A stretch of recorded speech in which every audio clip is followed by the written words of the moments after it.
Paano po tayo magre-respond sa kahabagan po ng Diyos? Kasi sabi ni Pablo, by the mercies of God, present your bodies as a living sacrifice. So, number one dito ay nakita po yung worshiping God by presenting our bodies.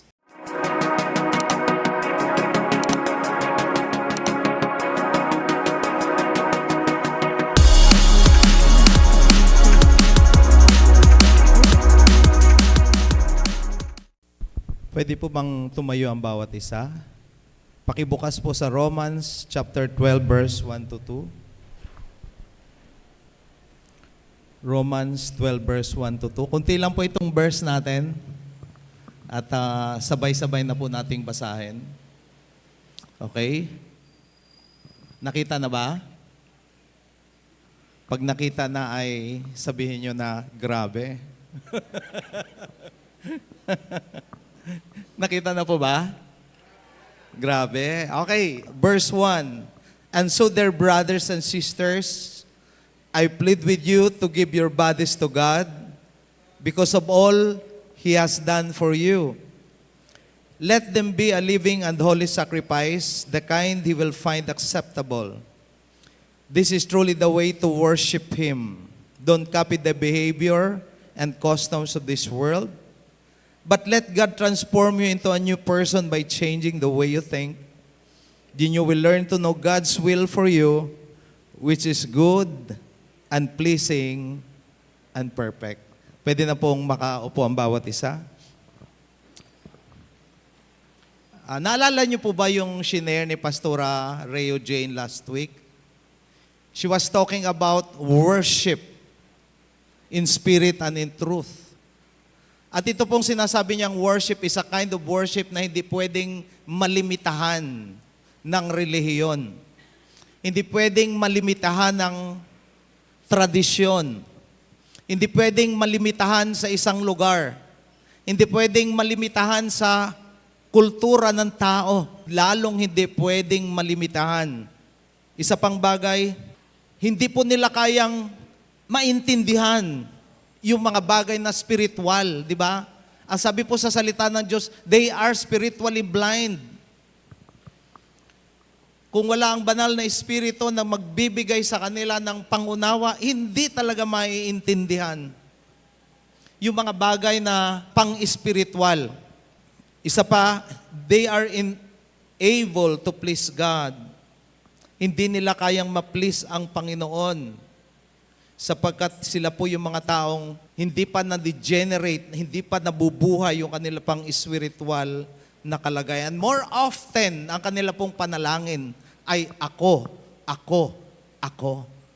Ganun po yung sitwasyon na isa pong taong hindi po na ipanganak na mangmuli, walang relasyon sa Panginoon, kaya ang pinapanalangin niya, kanya lamang sarili. Kaya nga, the Word of God is cautioning us na dapat po nating maintindihan na galing din tayo sa ganong sitwasyon noon. Dahil sabi po sa Ephesians chapter 2 verse 1 to 2, tayo po ay dating kaaway din ng Panginoon, pero kinahabagan ng Diyos. Palakpakan po natin ang atin pong buhay na Diyos. Kaya ngayon pong umaga, salamat po sa Panginoon sa kanyang ginawa doon sa krus ng Kalbaryo. At salamat po sapagkat sa pamamagitan ng kanyang biyaya, tayo po'y naligtas nung tayo po'y nanampalataya sa Panginoon. At ito po isang regalo niya para sa atin. And so this morning we will take up more about worship. Sapagkat minsan ay nalilimitahan po ang ating kaisipan na all the while, ang akala po natin ng worship ay pag nagkakantahan yung praise and worship team, that is worship. Totoo naman, worship yon. Or di kaya pag nagkakaroon tayo ng fellowship, nagwo-worship tayo pa sa Panginoon. Yes, nagwo-worship tayo. Pero gusto ko pong i-clarify po sa inyo that worship is not limited dito sa loob ng simbahan. The worship that God longs is reasonable worship. Tayo po'y manalangin. Panginoon, salamat po Diyos sa presensya niyo po ngayong umaga. And thank you for teaching us, Father, about worship. Tunay nga, Panginoon, na aming po mga puso, ang aming mga kaluluwa ay nauuhaw sa presensya mo. Naglulong sa presence mo, Panginoon, to worship you sapagkat nilikha mo kami, O Diyos, upang kami po'y makasamba po sa inyo. Kaya matulungan niyo po kami, Panginoon, na masamba po namin kayo sa Espiritu at katotohanan. Masamba ka namin kayo, Panginoon, in such a way that it will be a living sacrifice, Father, holy and acceptable to you. At matransform po ang aming pong mga buhay as we continue to allow ourselves, Panginoon, to be a living sacrifice in the mighty name of Jesus. Amen. Napakaganda po yung atin pong binasa kanina.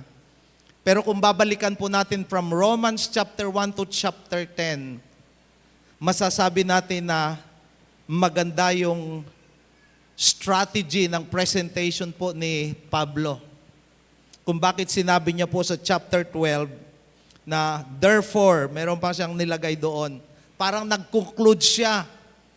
Because after enumerating Romans chapter 1 to chapter 11, makikita natin kung ano po ang ating sitwasyon at kung paano po tayo kinahabagan ng Diyos.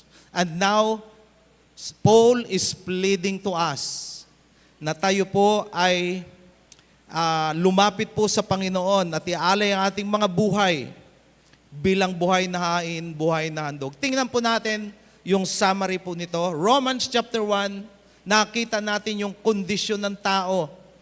Lahat ng tao guilty before God sapagkat nireject niya po ang atin pong Panginoon. Romans chapter 2, nakikita po natin na yung tinatawag na morally good people ay sinners. Sila rin po ay bumagsak sa kasalanan.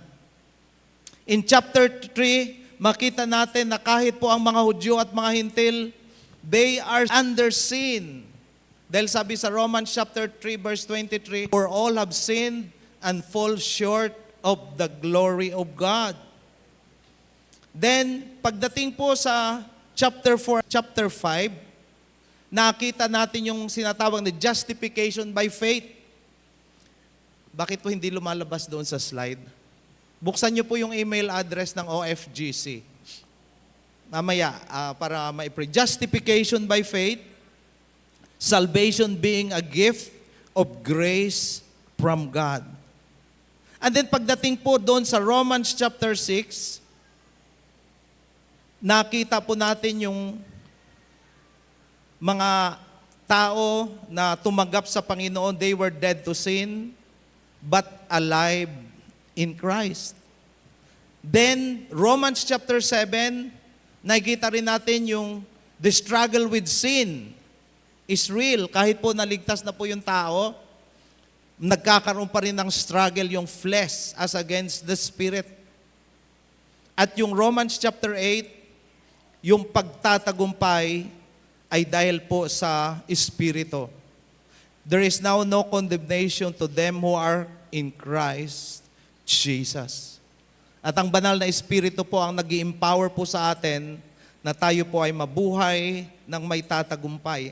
And then in Romans chapter 9 verse 11, nakita natin yung plano ng Diyos sa bansang Israel na gusto niyang sila din ay maligtas. At kaligtasan din doon sa mga mananampalataya at ang katunay na katotohanan na ang Diyos ay hindi pinabayaan ang kanyang mga tao, ang bansang Israel. Pwede bang palakpakan po natin ang Panginoon? So ganun po. Kaya pagdating po ng Romans chapter 12, nakita natin na ipinapakita ng Lord sa pamagitan po ni Pablo na ating pong kaligtasan is only through the mercies of God. Tayo po'y kinahabagan ng Diyos. Hindi po tayo karapat-dapat, pero dahil nga yung bansang Israel ay sinarahan yung kanilang mga puso. Kinahabagan po tayo mga Hentil. And now, dahil tayo po'y kinahabagan, tayo po'y naligtas. And since tayo po'y naligtas, the Lord, through Paul, is now pleading to us. At sinasabi dito na kailangan mag-move on tayo from doctrine to duty or obligation bilang mga anak ng Diyos. From belief to behavior.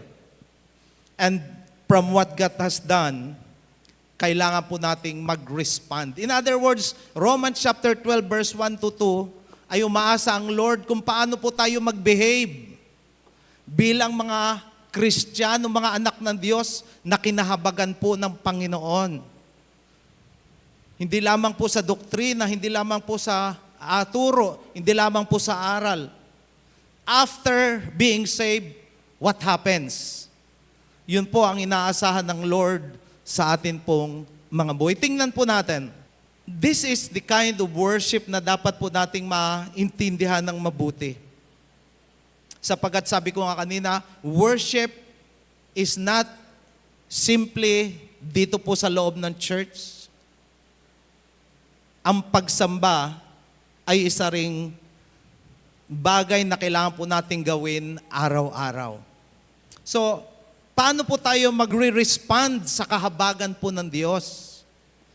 Kasi sabi ni Pablo, by the mercies of God, present your bodies as a living sacrifice. So, number one dito ay nakita po yung worshiping God by presenting our bodies.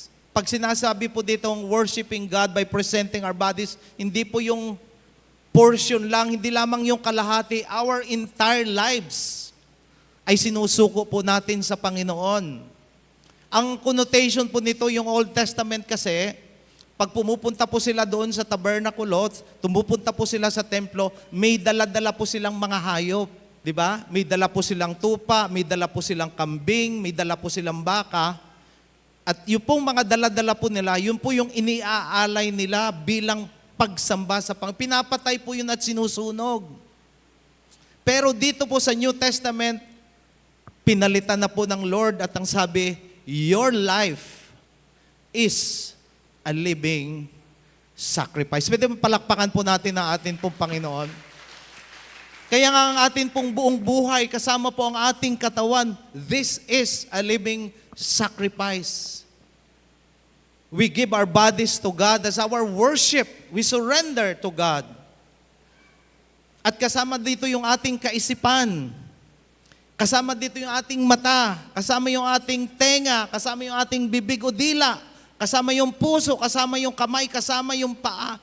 Every part, every member of our body as an instrument of worship. Ang tanong, paano po ba tayo makaka-worship sa pamamagitan ng ating kaisipan?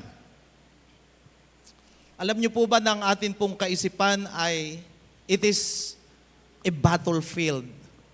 Sa dami po ng mga impormasyon na ating nakikita, nababasa, naririnig. Absorb tayo, especially sa social media. Kaya pasok sa kaisipan, minsan hindi po natin nasasala. At for all we know, nai-influensyahan na pala tayo ng atin pong nababasa, napapakinggan, kahit ang ating isip, nalilimitahan po tayo dahil dito po sa atin pong binabasa. Our mind becomes a battlefield. No wonder. Yung iba po ay puro negatibo na yung kaisipan. Nagkaroon nga kami ng batch reunion na ini-invite ko yung ibang mga kaklase ko. Sabi ko, pwede ba, join ka sa ating reunion? Bakit mag-join ako? Yung pa rin naman ko, no? Yung pa rin naman dati, wala namang pagbabago. Hindi mo yung klaseng kaisipan? Ay yung iba naman, nagsasabi, bakit ako kuno mag-join? Ano na lang sasabihin natin nila sa akin? Wala akong asawa. Ay maswerte ka, wala kang asawa. Di ba? So, ganun po yung klaseng kaisipan. Hindi ko alam kung saan po nanggaling yon. But then, We should not allow our minds to be bombarded with negative thoughts. Napakahirap yung ang isip mo ay puro negatibo. Papasok ka sa church, hindi na lang kasi negative yung isip mo. And everything na ginagawa mo ay puro negative. Hindi mo na ma-appreciate ang buhay, kundi puro negative. Or lustful thoughts or doubtful thoughts, unbelief, suspicion, puro negatibo. Pag ganyan po ang iniisip, alam nyo po, it will influence us. Sapagkat ang sabi po, your thoughts determine your emotions. Your thoughts determine your decision. Your thoughts determine your direction. Di ba? Kung ano yung iniisip mo, yung nagtitrigger mo kung anong gagawin mo. Ang point ay, tama ba yung iniisip mo? How can you freely worship God kung ang iniisip mo ay puro negatibo? Iniisip mo ay puro unbelief. Ang iniisip mo is anxiety. Aroy kuno. Ano rin kuno kakaunon? puro ganun. Biro mo sa loob ng church. Tapos yun pa rin yung iniisip. Napakahirap po na mabuhay bilang isang anak ng Diyos and yet ang iniisip mo ay puro negatibo. Pangalawa, kahit yung decision mo pong puro negatibo ang iniisip mo, ay malilihis ka talaga kung ano yung gagawin mong desisyon. And pag sinabi po dito na i-offer ang ating buhay, kasama po yung ating isip, God calls us for a disciplined thinking. Kailangan pinipilter po natin ang atin pong iniisip. Sabi po sa Book of Philippians chapter 4 verse 8, whatsoever is true, whatsoever is noble, whatsoever is right, whatsoever is pure, whatsoever is lovely, whatsoever is admirable, if anything is excellent or praiseworthy, think of such things. Kahit po ang salita ng Diyos ay nagsasabi na ito ang isipin mo. Hindi yung mga bagay na puro negatibo o puro pagdududa o kung ano-ano na lang. Pagnanakawan ka po ng kasiyahan at kapayapaan kung iaalaw mong ang isip mo ay maglaro, mag-imagine ng mga bagay na hindi po nangyayari. And the devil will take advantage of you. Hindi niyo po ba alam na kahit po sa spiritual warfare, ang tinatarget ng kaaway ay ang kaisipan ng tao? Kayo mga namang nagsi-suicide, they have these thoughts of suicide. Hindi naman basta-basta yan, bumubulong yung kaaway. Patayin mo na lang yung sarili mo, yung mga ganon, hanggang tumalon doon sa napakataas na building. Thoughts of suicide. Binobombard yung kanyang kaisipan ng mga bagay na negatibo, mga bagay na masasama, mga bagay na walang kapag-asa. Right thinking leads to right living. And that is worship. Kung tama ang kaisipan mo, tama din yung magiging buhay mo at yan ay magiging tunay na pagsamba sa atin pong buhay na Diyos. Palakpakan po natin ang atin pong Panginoon. The second part of the body na kailangan po nating ialay bilang buhay na hain at pagsamba is our mouth or our tongue. Di ba? Ito. Alam niyo po, dahil napaka-importante ito, doon po sa Book of James, ang haba ng discussion about the tongue, about the mouth. Ang sabi po sa salita ng Diyos, binigyan tayo ng Lord ng bibig, binigyan tayo ng dila para makapagpuri sa Panginoon. At binigyan tayo ng pagkakataon na gamitin niya para ma-encourage ang atin pong mga kapatid sa pananampalataya and speak truth and life. Sapagat nga, ang sabi po sa salita ng Diyos, life and death is in the power of the tongue. At yung mga taong naglalaro sa pamamagitan nito ay tiyak na mapapahamak. And so we have to be very, very careful. Because when we worship inside the church, kailangang makita din doon sa bahay na hindi mo ginagamit ang iyong bibig para alipustain ang iyong asawa, alipustain ang iyong anak, o kasama sa bahay. Worship is not limited dito po sa loob ng church. Ang sabi dito, it is a living sacrifice, a daily undertaking, saan ka man. Sa church, sa bahay, sa workplace, ano pang lugar ang pupuntahan mo, everything that you offer to God in words and in deed becomes worship to God. Palakpakan po natin na atin pong Panginoon. Kaya nga, we use our tongue, we use our mouth, pero isipin muna natin kung ano yung ating sasabihin. Sapagkat meron pong kapangyarihan every words that we utter. Sapagkat death and life are in the power of the tongue. Sabi sa James chapter 3, verse 5 to 6, tongue as small but powerful, it can set a whole life on fire. It can both bless God and curse people. Pero sa isang anak ng Diyos, sabi nyo, hindi dapat ito mangyari. Na ikaw ay sumasamba sa Panginoon, pero pag uwi mo sa bahay, kung ano-ano naman yung marites dito, marites doon, that is not pleasing to God. You use your mouth because you want to bless God and other people. Palakpakan po natin na atin pong Panginoon. The ears, yung tenga. Alam niyo po bang pwede po nating magamit ito ating tenga bilang instrumento ng pagsamba sa Panginoon? Sa papaanong paraan? By listening to the Word of God. By listening to Christian songs and messages or music. And pangatlo, refusing to listen to gossips or slanders or negative words. Alam niyo po, pag meron akong narinig sa isang Kristiyano na panay ang daing, panay ang mga criticize sa kapwa Kristiyano, minamarites pa, umaalis ako. Sabi ko, parang hindi naman ito kaya-aya sa Panginoon.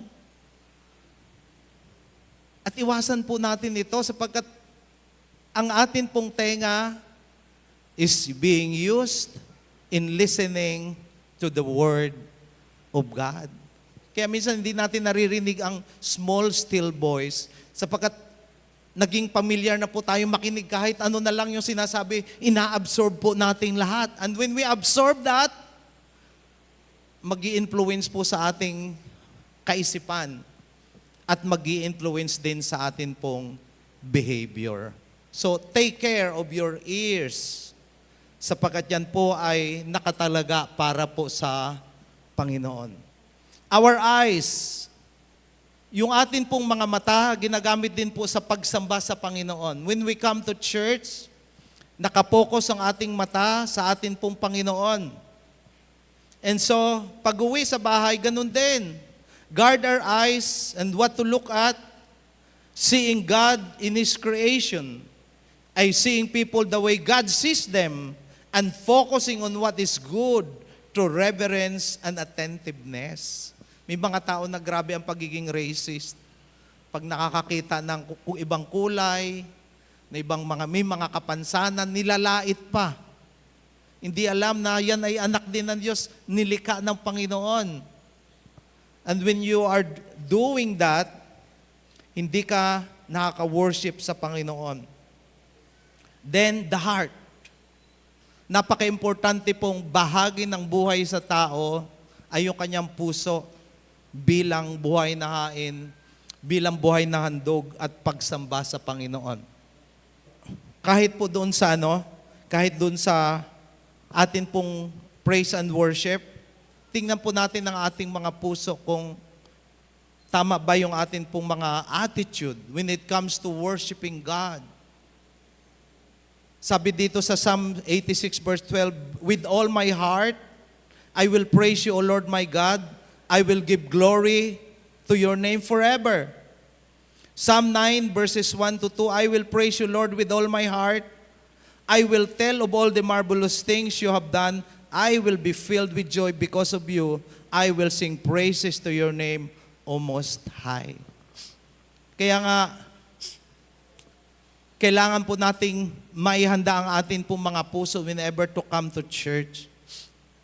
Doon pa lang po kayo sa inyong bahay, nagwo-worship na po kayo sa Panginoon at dinidil nyo na po ang inyo pong sarili in the presence of God. Dahil kung papasok po tayo dito sa loob ng church, dala-dala pa rin natin yung mga kabigatan, dala-dala pa rin natin yung mga problema, dala-dala pa natin yung mga trabaho. Yun po ang laman ng ating isip, yun ang laman ng ating mga puso. Paano tayo makaka-worship sa Panginoon? Ino-honor siya sa atin po mga lips, pero yung ating heart, yung ating isip, doon sa labahan, doon sa, sinaing. Ang daming mga bagay na nagdi-distract po ng atensyon po sa atin. Whenever we come to the church, prepare your hearts. Para pagdating po dito, ready na po tayong sumamba sa Panginoon. Nalulungkot po ako doon po sa mga tao na pagpasok dito sa church, lahat nag-aawit na, pero siya parang wala lang sa kanya. Sabi ko, handa ba talaga ito na mag-worship sa Panginoon? Kasi kami dito, nakikita namin lahat. Diyan po sa crowd. At so naiisip namin na, Lord, ano kayang problema ng taong ito? Bakit hindi maka-worship po sa inyo? So, naano rin kami po, natitinag din po kami sa worship team. Kaya we are doing our best kahit pagpawisan na encourage talaga, Lord. Kaya ako minsan nagdidikay, Lord, pwede ba hawakan ninyo yung mga bibig nyo? I-declare ninyo, Lord, ang aking mga bibig, magbukas ka. Umawit ka sa Panginoon. Dahil yung iba talaga bang hirap, sabi ko, ano kayang problema? So, we worship God with all our hearts at kaakibat po dito yung atin pong buong pusong pagtitiwala at pasasalamat sa Panginoon. And then, love and serve God by loving and serving God, by seeking God, and forgiving others, and by working as unto the Lord. Kung ikaw po ay naglilingkod sa Panginoon in whatever capacity, make sure na yung puso mo ay may heart ng naglilingkod ka sa Panginoon. Kaya sabi ko nga give your best to the Lord. And when you give your best to the Lord, hindi lamang na ikaw ay umaawit sa Panginoon. Lahat ng bahagi kasi ng atin pong ginagawa sa church is a form of worship. Kaya make it sure na huwag ka namang malilate. Diba? Nakakahiya sa Panginoon na doon na tayo matatapos na yung praise and worship, saka pa lang dumating, kulang yung iyong pagsamba sa ating Panginoon. Amen po ba? Pwede bang palakpakan po natin ang atin pong Panginoon? Then another part of our body na kailangan po nating i-surrender sa Panginoon is our hands and our feet. Ano po ba yung kamay? Usually nakikita natin tinataas, di ba? Nagpapalakpak. Pero ang kamay, ang sinisimbolo po dito ay yung ating kamay na ginagamit sa trabaho. Alam niyo po ba na yung trabaho is a worship to God? And when you come to realize that your work is a ministry, that your work is our worship to God, pagpapalain ka ng Panginoon. Pero kung lagi kang late, di ba? At nagkakating-kating ka pa, ay hindi yun makalulugod sa Panginoon. And then you are expecting promotion, ay wala na. Your behavior, even in the workplace, ay dapat po maintindihan na ito po'y ministry sa Panginoon. This is worship to God. Ganun din sa ministries natin dito. Everything that we do for the Lord is worship to the Lord. Kasama po itong pakikinig sa message. This is worship to God. Don't ever think na yung pong worship ay doon lang sa pag-aawitan. Kahit pakikinig po ng mensahe ng salita ng Diyos is another form of worship.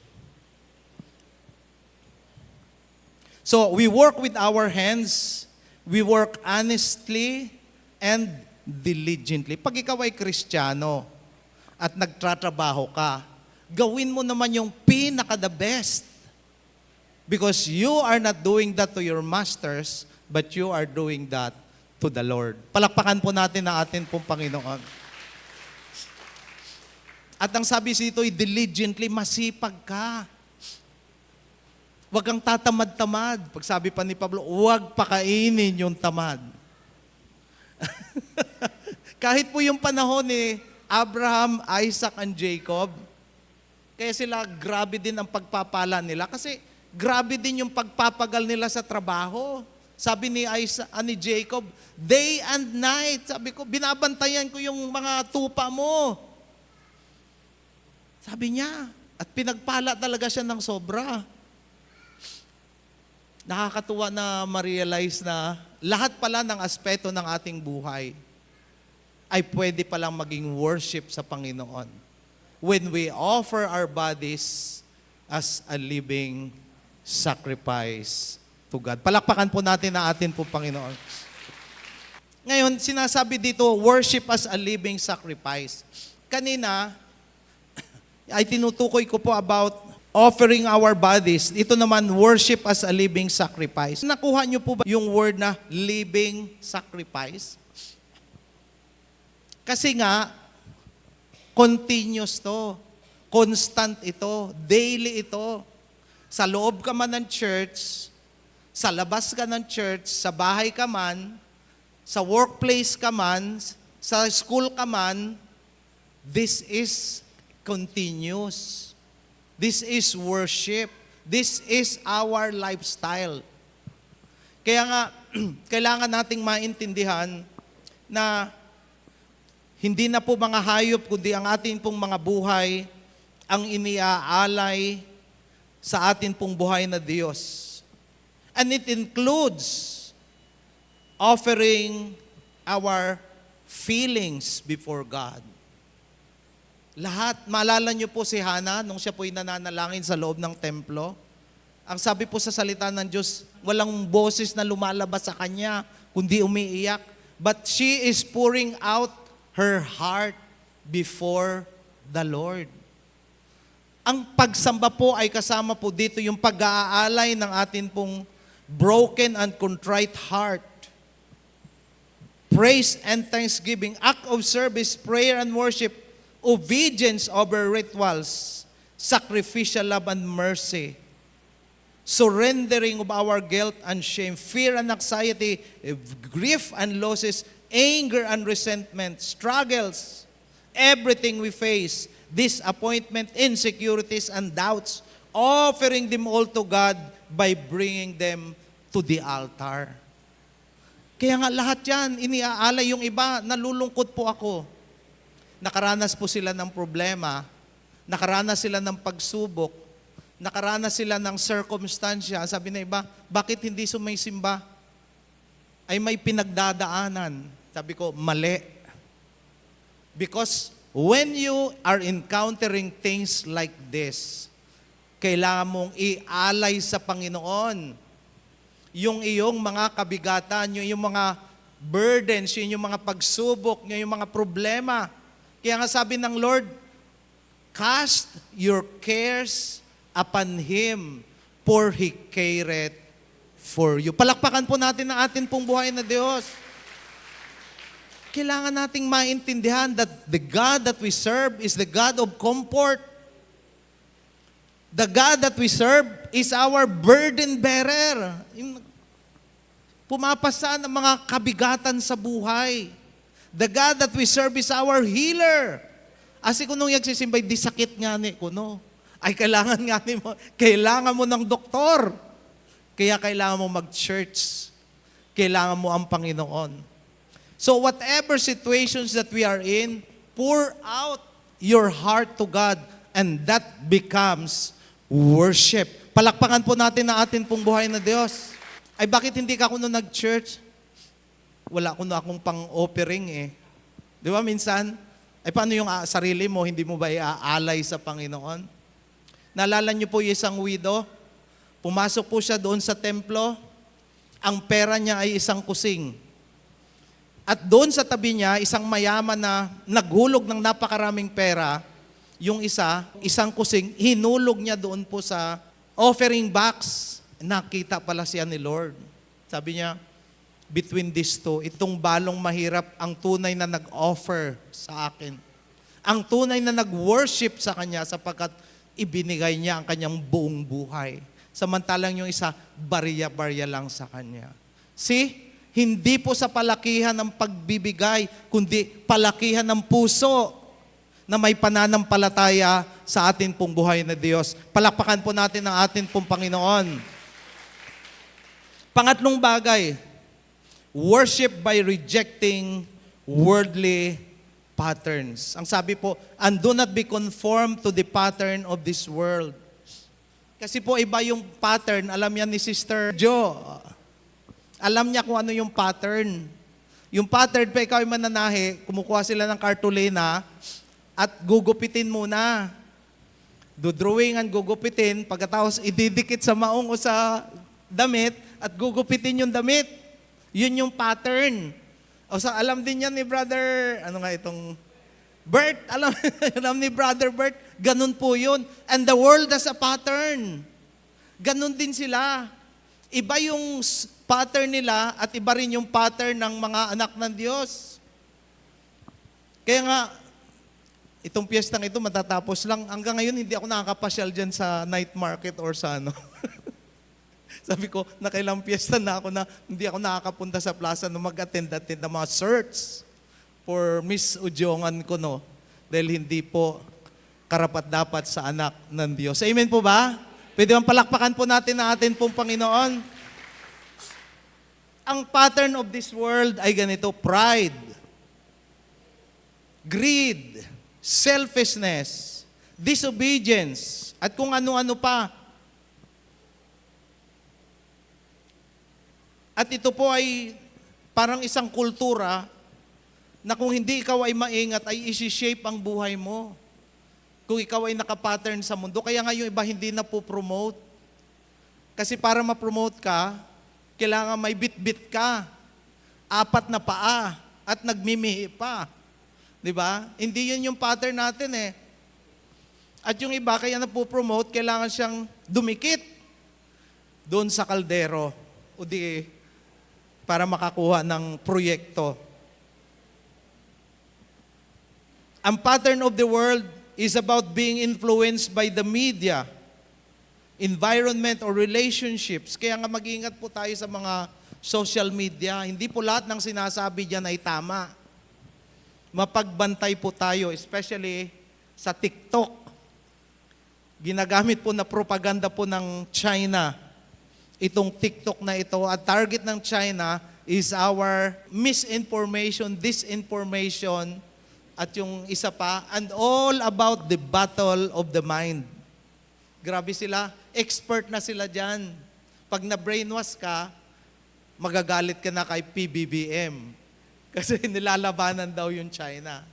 So, ganun ang style nila.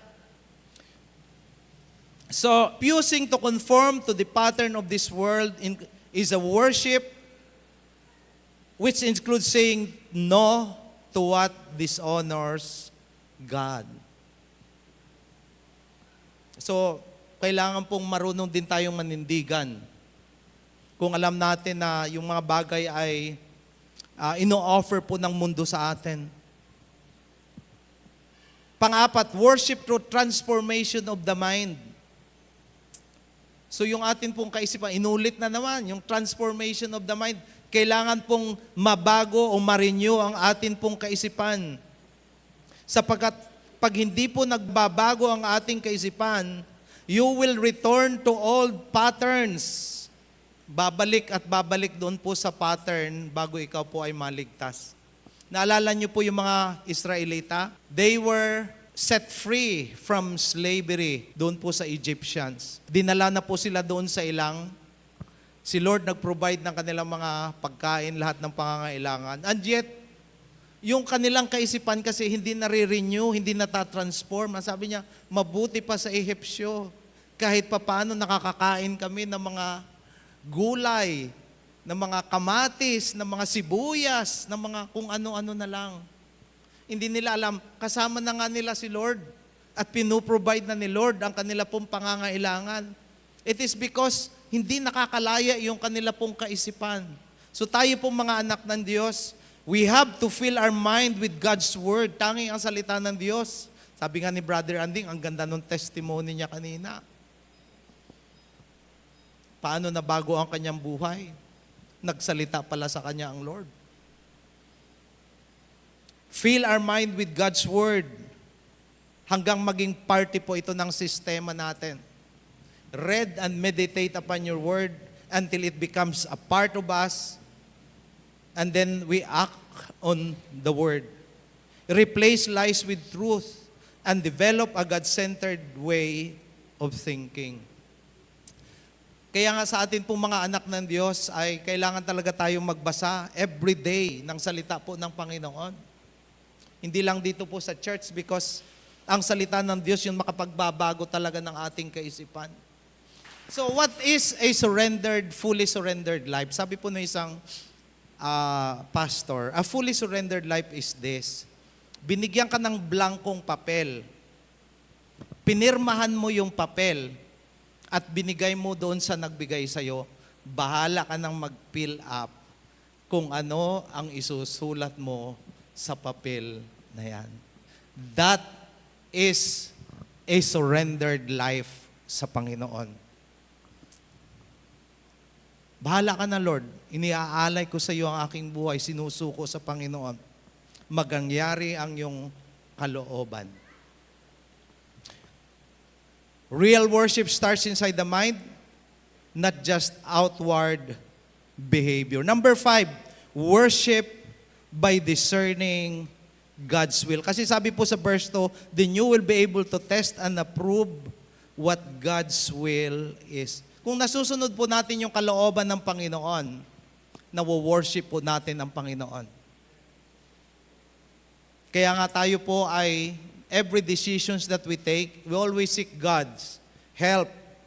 We always seek God's guidance sa atin pong mga desisyon. Especially sa ating mga trabaho, negosyo, o di kaya ay yung mga critical na mga problema sa buhay. And align your life with what is good, pleasing, and perfect. Piliin po natin yung pinakamabuti sa Panginoon. Live with spiritual sensitivity. Kaya nga importante din yung maging sensitive tayo sa pagkilos ng Panginoon. Sensitive po tayo dun po sa mga situations na kasi kung hindi tayo sensitibo, nananalangin tayo, sinagot na tayo ng Lord. Pero dahil iba yung sagot mo sa panalangin mo, hindi ka nakapagpasalamat kay Lord. Bakit ito yung sagot ni Lord?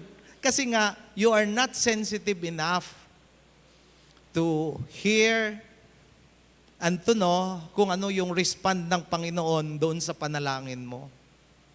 So sa atin po mga buhay, kung na-transform ang ating kaisipan, na-renew ang ating kaisipan, hindi na tayo mahirapan mag-discern kung ano ang kalooban ng Lord. Because the Lord's will is good, the Lord's will is perfect, the Lord's will is pleasing. Palakpakan po natin ang atin pong Panginoon. And so, ano pong mangyayari? Worship leads to a life that reflect God's will. So paano po natin, ito po yung summary of everything na atin pong shinare ngayon pong umaga. Worship in Romans 12 verse 1 to 2 is a surrendered life, a transformed mind, a separated lifestyle, and a life of daily obedience. Kaya ang atin pong pagsamba, hindi po natatapos sa loob ng church. Simula pa lang po ito, sapagkat pag-alis ng church, magwo-worship pa rin tayo kay Lord sa ating mga tahanan. Magwo-worship pa rin tayo sa Lord sa ating workplace. Magwo-worship pa rin tayo kay Lord sa atin pong mga recreation, sa atin pong mga hobby. Magwo-worship pa rin tayo kay Lord sa atin pong mga kapitbahay. Everything that we do is worship as long as we offer it to the Lord. Palakpakan po natin ang atin pong Panginoon. Ang tanong ngayong umaga, ano po ba parte sa ating buhay ang hindi pa naisusuko natin sa Panginoon? Is it our mind? Is it our heart? Is it our lips or tongue? Is it our eyes? Is it our ears? Is it our hands? Is it our behavior? Is it something na napapattern po sa mundo? Ang sabi po sa salita ng Diyos, offer our lives. And the Lord means business, our entire life. Hindi po yung portion of our life, kundi kabuuan ng ating buhay bilang pagsamba sa atin pong Panginoon. If you are using your tongue to slander other people, hindi mo pa talaga lubos na naisusuko yung bibig sa Panginoon. If you are using your ears to listen to marites or to gossip, hindi mo pa talaga naisusuko yung iyong tenga sa Panginoon. If you are using your hand para saktan ang ibang tao or di kaya ay gumawa ng kalokohan sa iyong trabaho, you have not fully surrendered your hand to God. Ang daming bagay na kailangan po nating isuko sa Panginoon. Ang daming bagay na dapat nating ialay sa Panginoon. Sabi nga po nung isang preacher, nung una, pag inaalay yung hayop, patay. Ngayon, pag ialay ang buhay ng tao, nakamang pa. Pabalik-ray. So, kailangan po natin na ialay po ang ating buhay.